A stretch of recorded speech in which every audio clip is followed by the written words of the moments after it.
Carolina, how long has it been?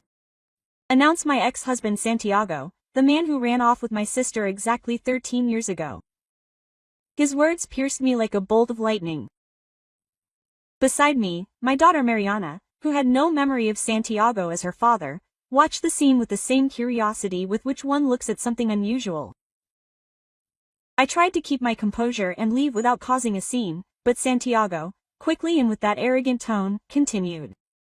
I'm going back to the city and I want you and that old man who lives with you to get out of my house.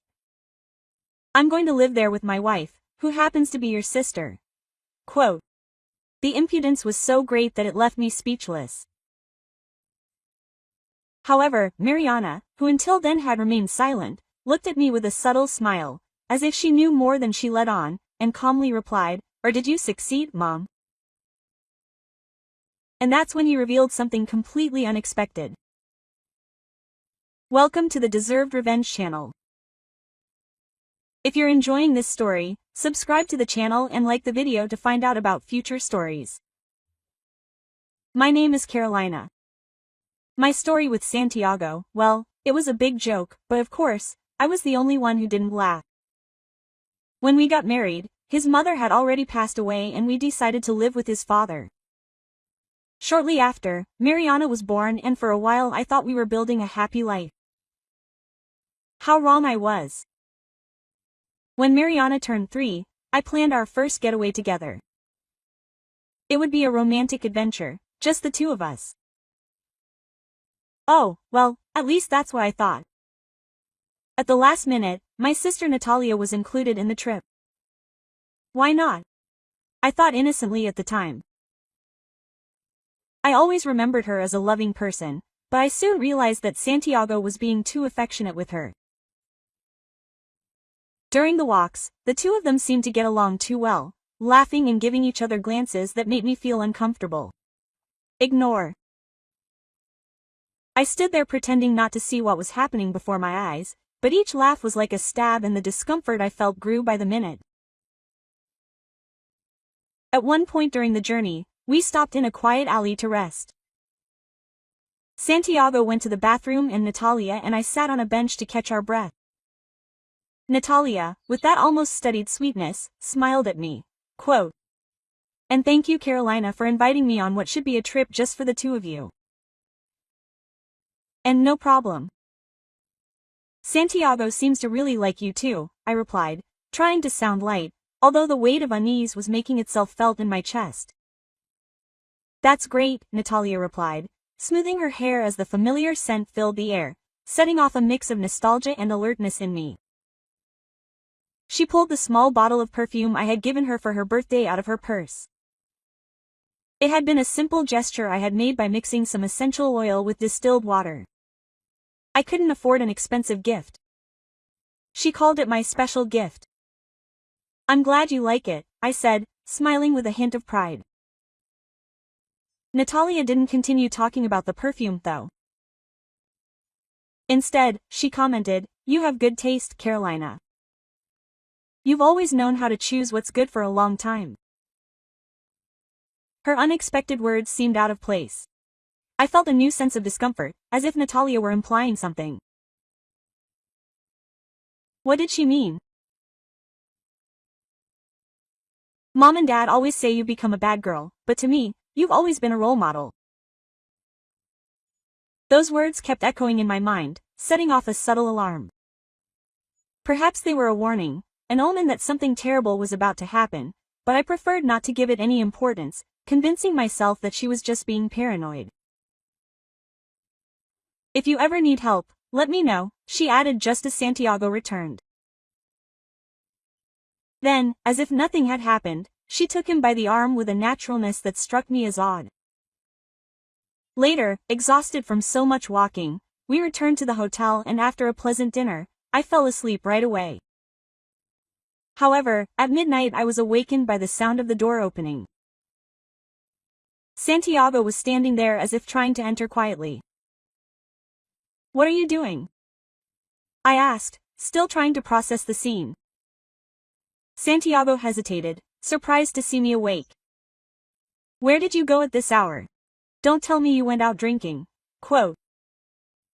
No, of course not, he replied, looking away.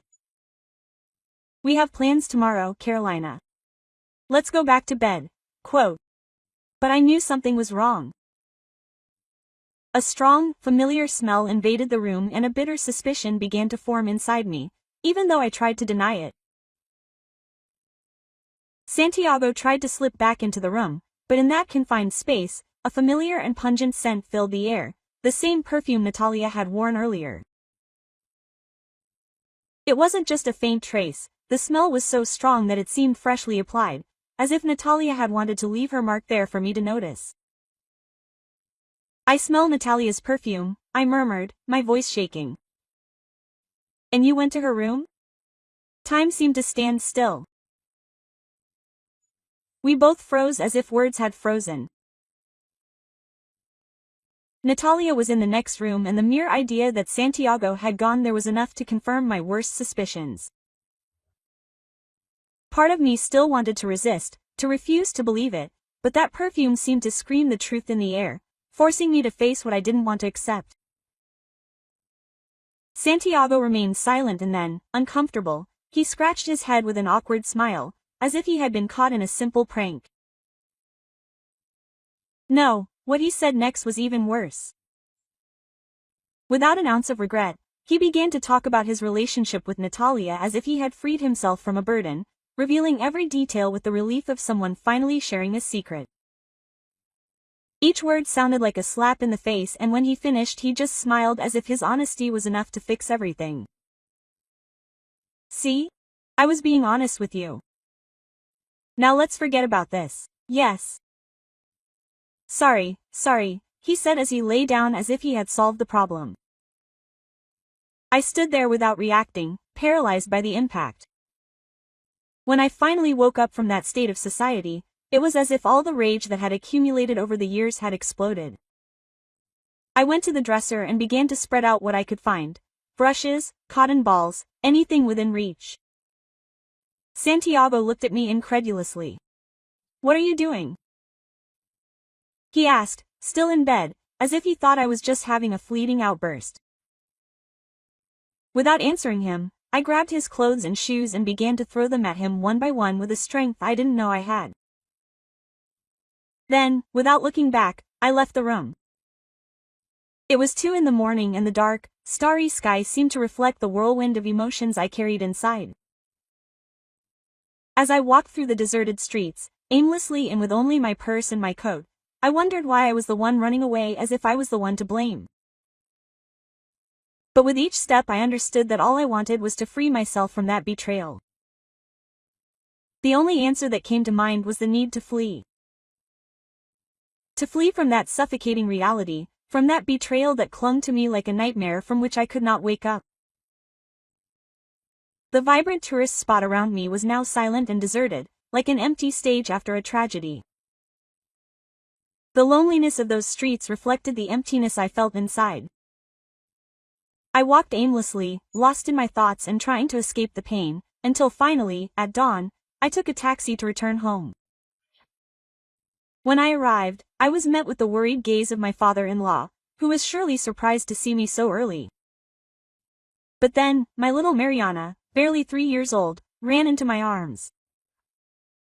In her innocent world, she had no idea what had happened. I hugged her and buried my face in her soft shoulder. "Welcome, Mom."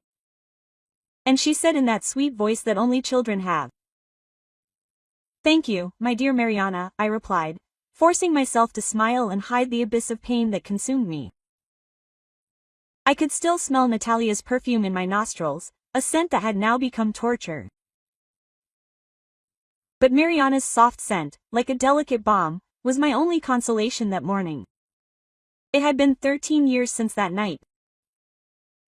Santiago and I were officially divorced and never looked for each other again.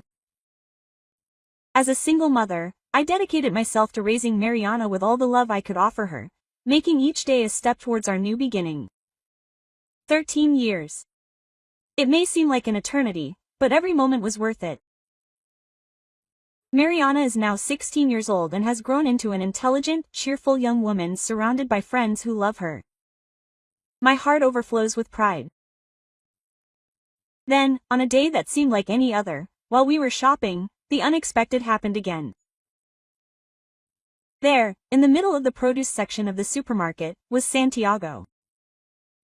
Mariana, who hadn't kept no memory of him as a father, he looked at us both curiously. My first impulse was to ignore him and get out of there as quickly as possible. I took Mariana's hand and tried to quicken my pace. She, sensing my urgency, followed me without asking questions. "Wait, Carolina," Santiago called. My legs went numb and a torrent of memories buried 13 years ago resurfaced, bringing with them all the pain and betrayal I thought I had overcome. Santiago, with the same irresponsible air and that goofy smile he never knew how to abandon, began to explain to me why he had returned. Of course, he was the same disaster as always, terrible with money, jumping from one job to another, and now with no savings, he decided that the best thing to do was to return to his hometown as if nothing had happened. "Let go of my hand," I said firmly.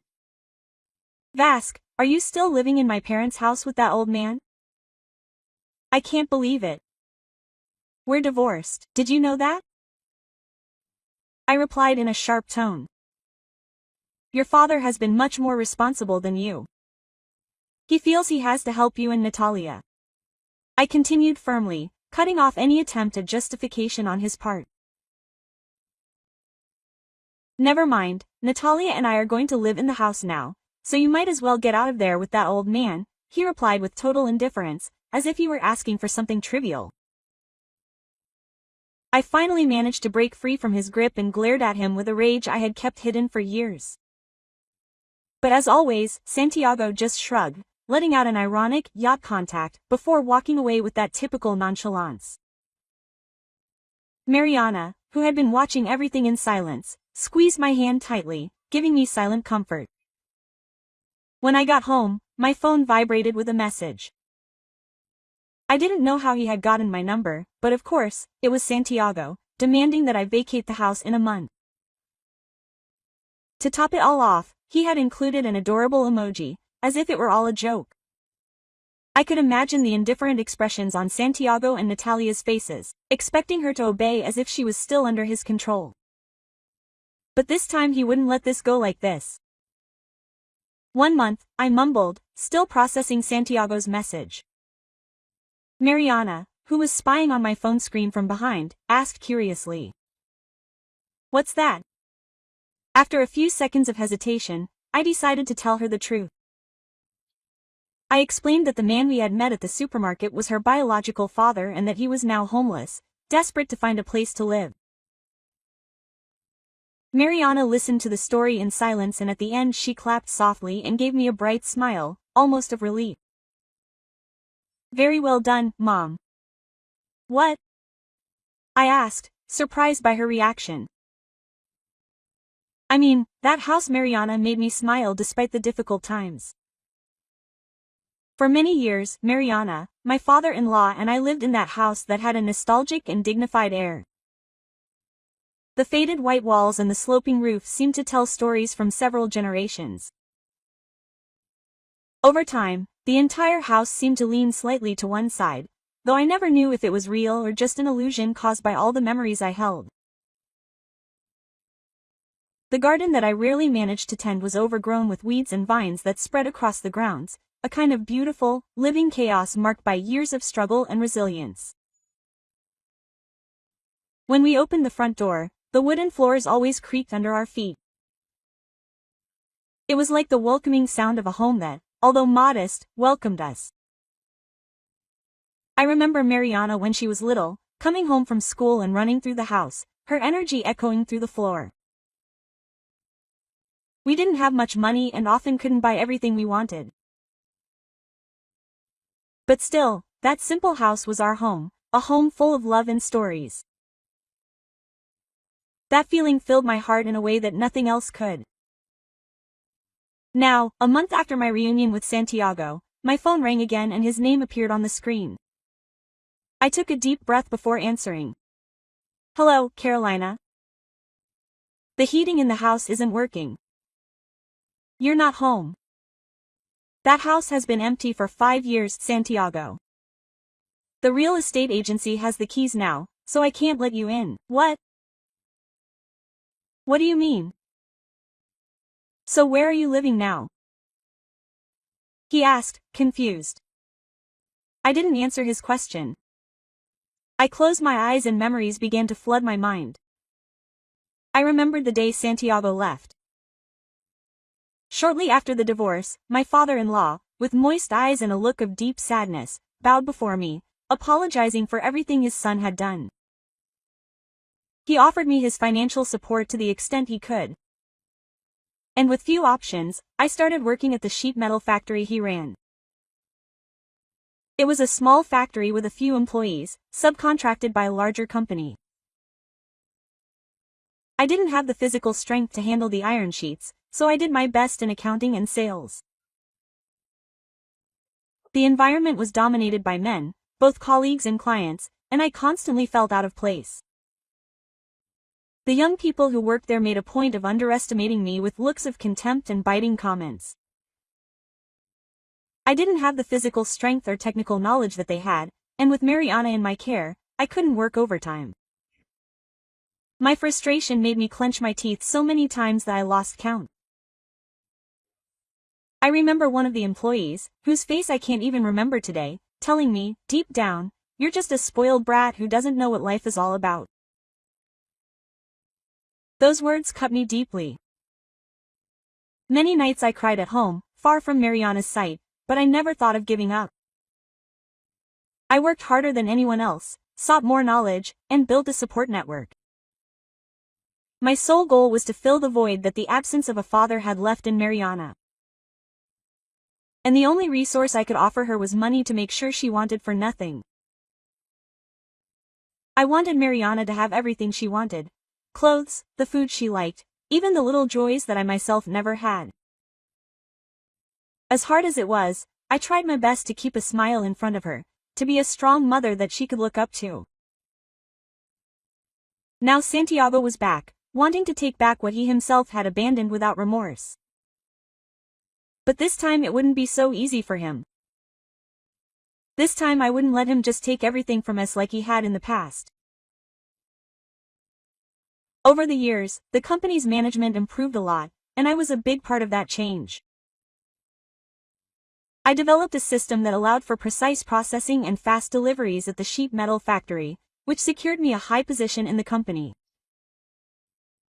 Over time, my financial situation stabilized, and for the past 5 years, Mariana and I have lived in a luxury condominium with a kitchen and all the amenities I never imagined we would have. At first, we had no plans to live in a place like this. However, my father-in-law, who had already lived with us for so long, one day made me a proposal that would change our lives forever. "Carolina, I don't know how to thank you for everything you've done up until today. I can never repay all the help you gave me," she said with teary eyes. "I'm the one who should be thanking you," I replied, touched. "You gave me a job when I needed it the most, and you maintained our bond even after the divorce." Then she told me about a luxury condominium that was being built in the city, and as a form of gratitude, she wanted to buy an apartment for Mariana and me, where we could finally live comfortably. "From now on, you and Mariana must have a place just for yourselves," she said with an affectionate smile. "This is too much," I replied, surprised by his generosity. I had planned to live in this house forever, but my elderly father-in-law seemed to have other concerns. As if he could read my doubts, he smiled and said he would also buy a unit in the same condominium for him, where he could live more peacefully. "This house is already very old. I bet Mariana is a bit embarrassed to bring friends here," he continued. "Don't worry about college fees or other costs. Money is not an issue for me, and I know Mariana deserves the best." He was right. The house really was in poor condition. The white paint on the walls was peeling, giving the place a sad and neglected appearance. Mariana, in fact, rarely brought friends over, and I could tell she was uncomfortable with the state of the place. I should have made this decision sooner, but I was so focused on work that I neglected the importance of having a decent home. The path my father-in-law and I walked together in the company was never easy. We faced difficult periods, instability in management, loss of contracts when some clients went bankrupt, and even work-related accidents that affected the entire team. He and I faced these challenges side by side, and he was more than a boss to me. He was a true support and friend. No matter how difficult things got, we always faced them together, supporting each other. Our relationship had evolved to be much more than that of boss and employee. We were partners who, side by side, overcame challenges that would have broken either one alone. Okay.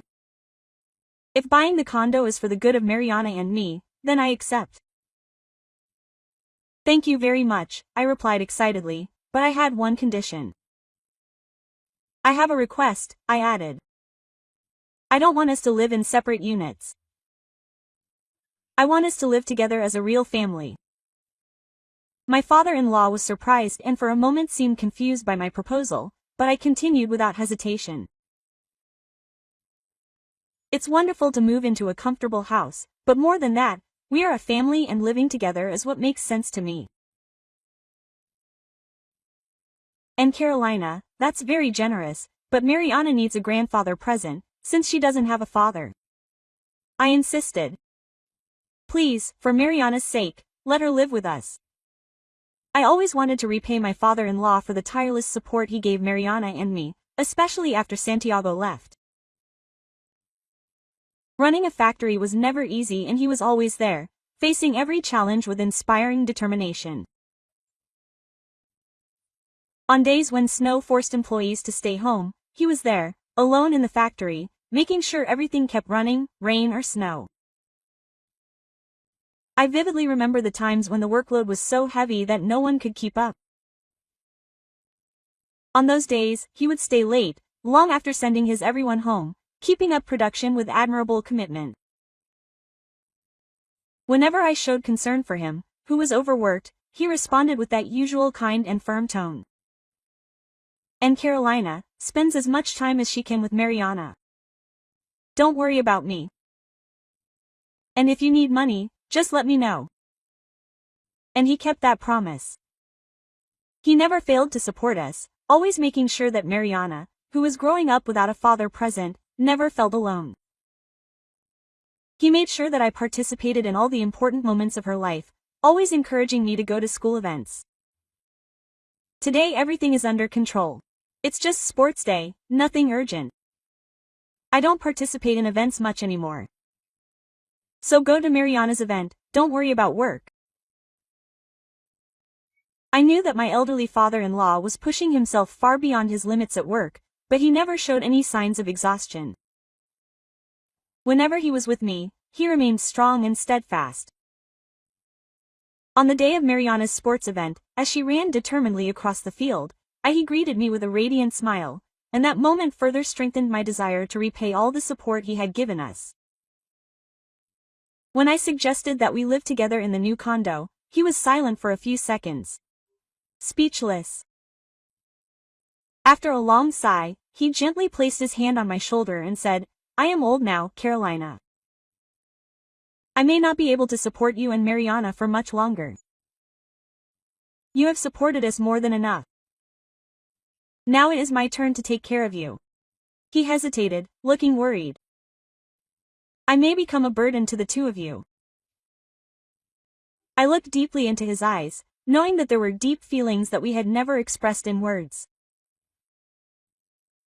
He was, without a doubt, a precious part of our family, someone Mariana and I loved deeply. Please, live with us. For Mariana's sake, I asked firmly and sincerely. He sighed and a soft smile appeared on his face. If you mention Mariana, I cannot refuse. And it is true, she needs a grandparent. And that's how we began our new life in the luxury condominium, Mariana, my father-in-law and I. It's been 5 years since then and the old house where we spent so many moments now remains empty. Sometimes, when we pass by it, my father-in-law regrets that no new tenants have moved in. even though it's under the care of a real estate agency. It hurts to see how it deteriorates, slowly turning into ruins. Mariana knows how much it affects him. So when she heard that Santiago planned to live there, she ironically said she was happy for him. But Santiago had no idea about the conditions of the house. The property had been abandoned for 5 years in ruins, with severe damage to the walls and roof. The real estate agency had already informed that demolition was imminent. Are you listening to me? I can't live in this disgusting house. Where is Mariana living?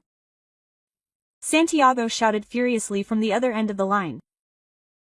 I calmly explained the situation to him.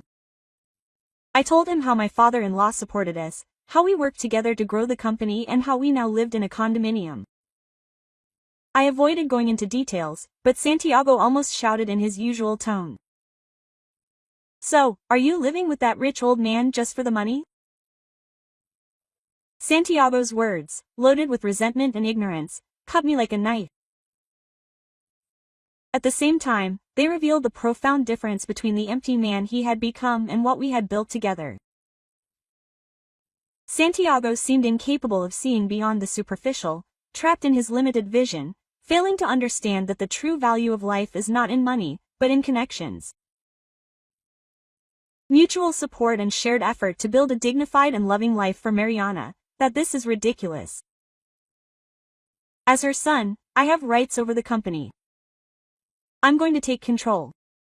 Santiago shouted so loudly that I instinctively moved the phone away from my ear. My father-in-law, who was nearby and noticed my expression, reached out his hand for the phone with a determined look. We were working in the same office at that moment, as we did every day. It's been a long time, Santiago, he said with a calmness that hid the storm that was about to break out. Oh, Dad, what are you doing there? Never mind. I heard from Carolina that the company has grown a lot. No, get me a position. I need a job.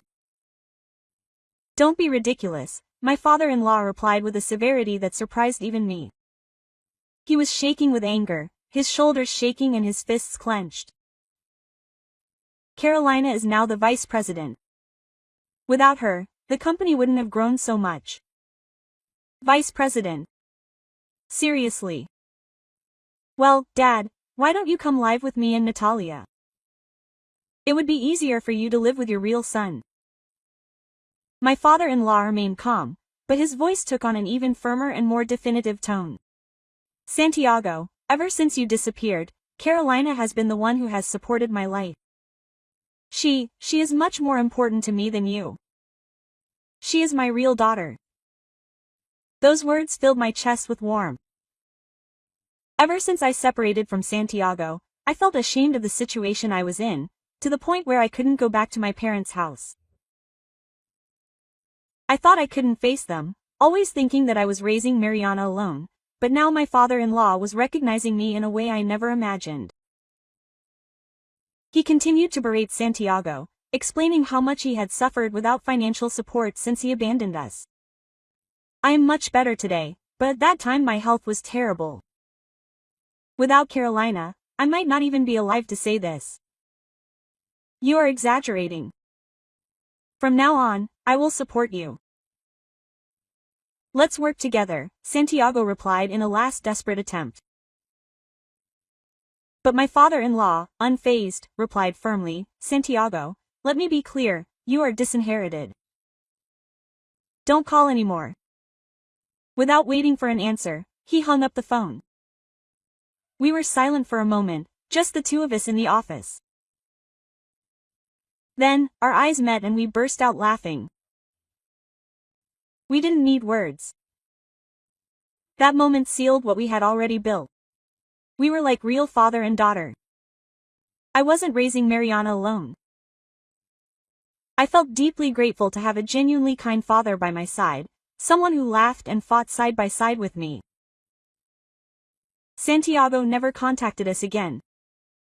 Since he had always led a wandering life, no one worried about his disappearance. But 3 months later, my phone rang with an unknown number. It was my day off and I was at home. Mariana, to my surprise, had offered to make lunch, so I was sitting on the couch watching her cook happily. "Hello, do you know who this is?" A familiar voice echoed on the other end of the line. How could I forget my sister's voice? "How are you, Natalia?" I asked, trying to keep my tone neutral. "Fine," she replied shortly, but even without seeing her I could tell she was dejected. Then, Natalia began to confess that after running away with Santiago, she had gotten involved with someone else and that man's wife had recently found out about everything and sued her. She was forced to pay a substantial compensation. "I'm so sorry, Carolina. I know I'm in no position to ask, but could you please help me?" Natalia said, her voice low and hesitant. I took a deep breath, feeling the mix of emotions that this situation brought. Although I understood her desperation, the reality now was different. "I understand your feelings, Natalia, but I can't help you." "And why not? And our bond? You said you would help me, no matter what." "And yes, I said I would always help you because you are my beloved family, but now I have an even more important family right in front of me," I replied calmly. As she spoke, Mariana arrived at the table with the beautifully prepared pasta, a proud smile on her face. My father-in-law, always cheerful, was already ready with the drinks and cutlery. Seeing me on the phone, they both sat down in silence and began to eat, respecting my moment. The soft aroma of garlic spread through the room and my stomach made a soft rumble, reminding me that it was time to live in the present, the here and now. "I understand, there is no more suitable help," Natalia replied with a sadness that mixed with acceptance. "That's right," I confirmed in a firm but soft voice. He said goodbye with words that echoed in my mind. "I want to, Carolina, I wish I could be like you." Those words stuck with me, revealing a deep regret. After running away with Santiago, Natalia was immersed in a life she never imagined. At first everything seemed perfect, a new adventure, the thrill of forbidden passion, but the illusion quickly faded. Santiago was never able to hold down a job for long and soon financial difficulties began to wear down the relationship. With each new job loss, Santiago became more bitter and his frustrations fell on Natalia. She, for her part, sought solace in another relationship, an extramarital affair that, when discovered, destroyed her even more. The trial and the compensation not only destroyed Natalia's finances, but also her self-esteem. He began to live in a constant state of paranoia and guilt, drifting further and further away from any possibility of happiness. A few years later, I learned that Santiago and Natalia had divorced. It didn't surprise me. Santiago continued his downward spiral, sinking into addiction and debt. Destitute and without support, he lost what was left of his dignity, ending up living on the streets, wandering from city to city, aimlessly and purposelessly. Even his friends distanced themselves, tired of his instability and constant demands for money. Natalia had an equally painful fall. Unemployed and without resources, she was forced to move back in with our parents, where she faced their judgment and disappointment. Consumed by shame, she sank deeper and deeper into depression, unable to form healthy relationships, forever haunted by the poor decisions of her past. In the meantime, my life continued to move forward with Mariana and my father-in-law. Thanks to their support and our determination, the company prospered and I was promoted to president. Being a female president in a male-dominated industry wasn't easy, but every challenge made me stronger.